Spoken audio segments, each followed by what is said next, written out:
Hi everyone, this is Cindy Rue with Mama Rue Crafts, and I'm here to start my tutorial on the variety page mini that I showed in my previous video, the one where I did the quilting and the road trips. So this has four different, I have added a page on here. It's a basic page, but each page is a little different. I've added a different element. This one is a flap with an envelope pocket. This one has a cascade effect. This one is a gatefold with a pocket on the top. And then I'm not going to show you the last one. That one's going to be a surprise. But it is using 8.5 by 11 paper. And you can use any type of paper you want. For me, today I'm using the craft cardstock sheets from Hobby Lobby. It's a very heavy, thick paper, and goes with the papers that I'm using. I will have the guides, like I always do, on my blog. And the first, to do your basic page. It's much like some of the other pages I have done, but it's using 8.5 by 11. You go in 5 1/4, you score, 10 1/2, and you score. You turn it with the 1/2 inch to the bottom, you go in 1 3/4, and you score. That's the end of the scoring. Then we trim these few spots here that I show in the green. Okay? So for how many pages you want your mini album to be, and I have a variety of 4, you're going to need 1 sheet of paper for each page. Alright? That will get you your basic page. So let's get started. You're going to take and go 5 1/4. You got the 11 across the top. 5 1/4 score and 10 1/2 score. Turn it so the 1/2 is at the bottom. You go in 1 3/4 and you score. Okay? Let's go one more page because I want to do 2 pages. Have them ready. If I can get the page out. Let's try it. Do it again. 5 1/4. 10 1/2. Turning with the 1/2 at the bottom. 1 3/4. Okay, we're done scoring. Put that away. Okay. Now, our scissors. With the 1/2 inch to the top, you go to that 1 3/4 and you cut up to the 5 1/4 mark. You can go right on the score line, or you can go to this side of the score line.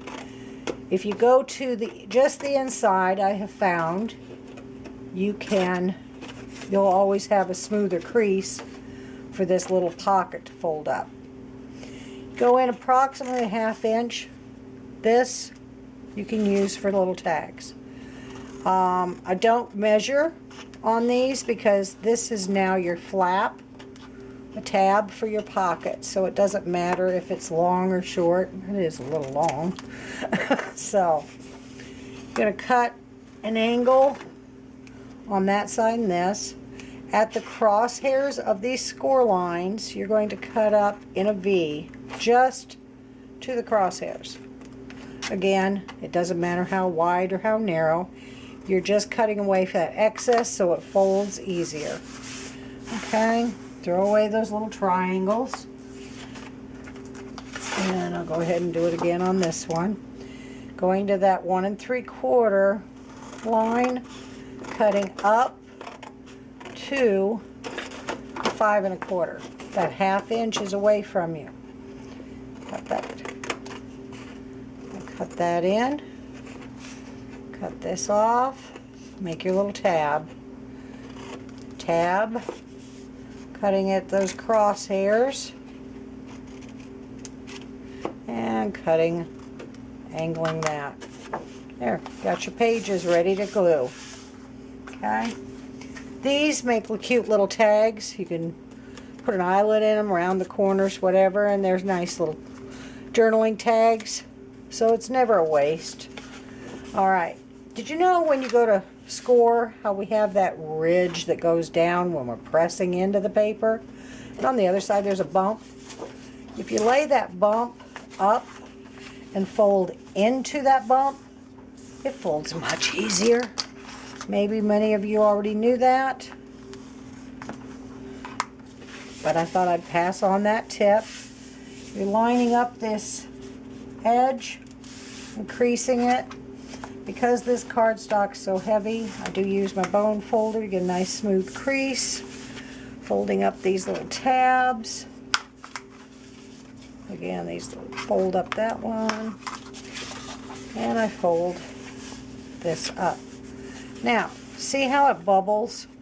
I did this on purpose. Haha. It's because I didn't get past that crease. Or I didn't cut exactly on that score line. So all I do is trim on that edge again, getting that score line away.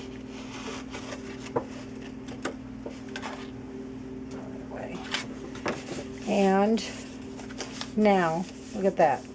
So if that happens to you, don't worry about anything you cut away here. Your pocket covers it up. And because it's folded, you have a nice finished edge here, right?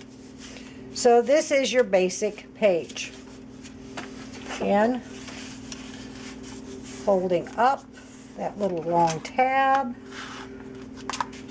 Fold over your top. You should match up your edge and you crease that. Fold up your little tabs. Crease them well. Okay. These pages come together so simply, so quickly, that this base is not hard to do, and you can add so many different elements and different papers, and you know, the variety that you get from this design is limitless. All right, so now let's get our glue out. When I'm gluing, I always make sure I get this top edge, because if it's going to hang up anywhere, it's going to hang up. The insert that you put in, it's going to get hung up on that little top edge. Fold this over, crease it down, sealing it. I always have those semi-moist baby wipes. And how I get them semi-moist? Forget to shut the lid on the baby wipes. That's how I dry them out. But you can always just pull one out and have it sit out from the very beginning, and that way it's just a little damp and it won't soak your paper with being too wet. So we've got that folded. Always check on the inside, make sure you haven't got any excess glue. You haven't glued that little pocket. See? You haven't glued in here or in here. Then you're going to glue the same on these little tabs here. Again, pay attention to that top edge. You want that glued down good, because that's where anything that gets hung up will get hung up there. Okay? And fold it over. I use the bone folder just to reinforce that glue, help that to stick, because this paper is very thick and rigid. So I just kind of hold it for a little bit. Doesn't take long for that glue to dry. And yes, there are other glues out there. You may have your favorite. I've only tried failures. This is the only one I've had success with, but kind of stopped trying when I found this one, because, you know, if it isn't broke, you know what I mean? All right, let's bring it down here. Fold this over, glue it shut, wipe off any excess, reinforce that glue. Not reinforce it, but help it adhere better. And press down, press down.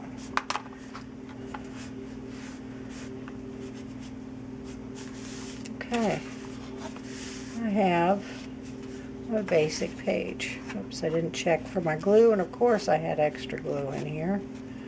I want to make sure. Just wipe it out a little bit. There you go. Got your basic page, you've got the little flap here, and your flap there, or your pocket here. Alright, so now that is your basic page. Again, you're going to need one 8.5 by 11 for every page you do. Okay? Now, your second part that you'll need is your cutter, and we're going to make inserts for the big pocket. For every 2 pockets, one sheet of paper will make 2 inserts. Does that make sense? So if you've made 4 pages, you only need 2 more sheets of 8.5 by 11 to make your inserts. And yes, we have some waste, but you can use these for tags. You can use them for punching or embellishments. Doesn't really matter. You're measuring in 6 3/4 on that 8.5 by 8.5 side. Okay, 6 3/4. See, this would be good. Cut it in half. You got a nice skinny tag for journaling. Okay, on this side, you're going to cut at 10 inches. We have our 1-inch waste. You can throw that away or use that for punching. Whatever you like. There you go. 2 inserts for each big pocket. Okay. They only actually stick out about a 1/2 inch. They will go all the way down right now, but once you put your binding on, if you're doing the binding rings or the bind it all, or I use the cinch, they stick out about a 1/2 inch. Okay, so you're going to need an 8.5 by 11 for every page, and for every 2 pages you need another 8.5 by 11 to make your mats. Okay, so go ahead and make your pages. This is how thick 4 pages are. I'm probably going to do a 6 or an 8 page. So I'll just repeat the pages. Or maybe, who knows, by the time the series is done, maybe I'll come up with some more ideas on what to add to the extra pages. Okay? Or you can just repeat. You like this page? Just do this one over and over again. Okay? That's why I make it so you can add your own spin to it, your own ideas. Alright? So go ahead and try this. I will have these 2 guides on my blog. Alright? So this is your basic page. Alright? Happy scrapping, and I'll go to series 2 coming up.